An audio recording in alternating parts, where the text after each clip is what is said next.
جی دوستو، آج 12ویں خط کے اہم نکات دیکھتے ہیں۔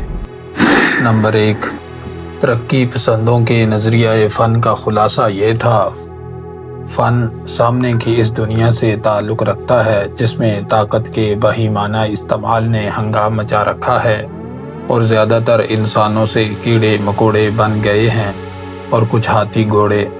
طاقت اپنے غیر عقلی استعمال میں انسان کش ہے۔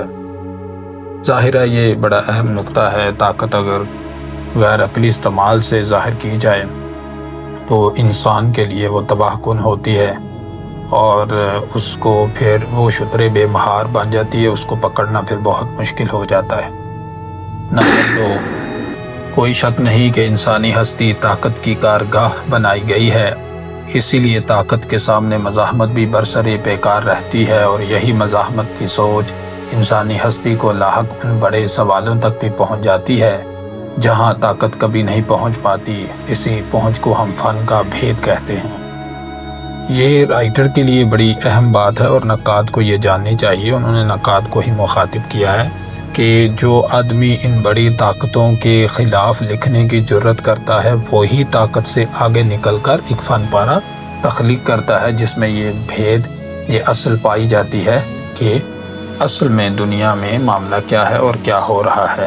نمبر 3، سب فن پارے گہرے نہیں ہوتے، سب میں معنی و حسن کے اسرار کی دنیا نہیں ہوتی، کچھ تو بالکل پایاب ہوتے ہیں، ایک ہی بار پڑھے جانے کے بعد کھلتا ہے کہ بس کاغذ سیاہ کیا گیا ہے۔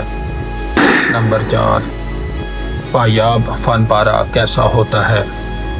جو فن پارہ اپنے مخلص بازوق ذہین کاری سے کلام نہ کر سکے اور یہ کلام اس کاری کے اندر کسی زلزلہ نما آہنگ کو جنم نہ دے سکے اور وہ کاری فن پارے سے دوچار ہونے سے پہلے اور بعد کے وقت میں واضح فرق محسوس نہ کر سکے، وہ پایاب ہوتا ہے۔ نمبر 5، برے لکھنے والوں کو سزا زمانہ ان کی زندگی میں فراموشی کی صورت دے دیتا ہے، کیونکہ ادب تخلیق کرنا فراموشی کے خلاف جنگ ہے، اس لیے کسی مصنف کا فراموش ہونا اس کی جنگ میں شکست کا ثبوت ہے، اور جنگ میں شکست کا دوسرا نام موت ہے۔ نمبر 6، زبان کی مانند فن اور علم بھی ایک آدمی سے کہیں بڑے ہوتے ہیں۔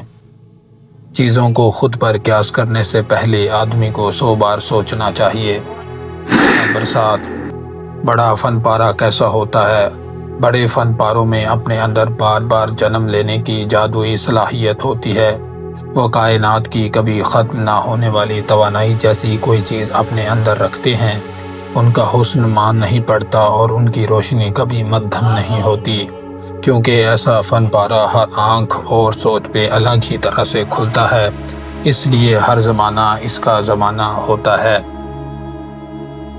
بالکل ڈاکٹر صاحب نے بہت خوب کہا ہے کہ یہ جو بڑا فن پارہ ہوتا ہے یہ دراصل ایک ایسا استعاراتی اور غیر وضعیتی ایک فن پارہ ہوتا ہے جو کہ ہر زمانے کے معنی اپنے اندر وضع کرتا ہے، تو اس لیے اس کے اندر ایک جادوئی صلاحیت ڈاکٹر صاحب نے کہا کہ ہوتی ہے، اس میں کوئی شک نہیں۔ اس لیے کچھ جو مصنف اور جو فن پارے ہوتے ہیں وہ ساری عمر نہیں مرتے، جیسے 1000 سال 500 سال پہلے یا 100 سال پہلے تھے ایسے ہی اب ہیں۔ اور دوسرا انہوں نے یہ جو شکست کی بات کی ہے 5 نمبر پر، وہ بھی بالکل بجا ہے کہ بہت سارے مصنف اور ان کے فن پارے ایسے ہوتے ہیں کہ وہ چھپتے ہی فراموش ہو جاتے ہیں۔ فراموشی ایک طرح سے شکست ہے اور فراموشی کے خلاف جنگ ہے، ادب تخلیق کرنا فراموشی کے خلاف جنگ ہے اور وہ جنگ ہار گئے ہیں۔ تو ڈاکٹر صاحب نے بھی اس میں 2 سوال اٹھائے ہیں کہ پایاب فن پارہ کیسا ہوتا ہے اور بڑا فن پارہ کیسا ہوتا ہے، تو آخر پہ جو اہم سوال میں نے الگ سے لکھا ہے وہ آپ کے سامنے پیش کرتا ہوں۔ فن کے ساتھ اسرار بھید تھا، جیسے الفاظ اس قدر کیوں استعمال ہوتے ہیں؟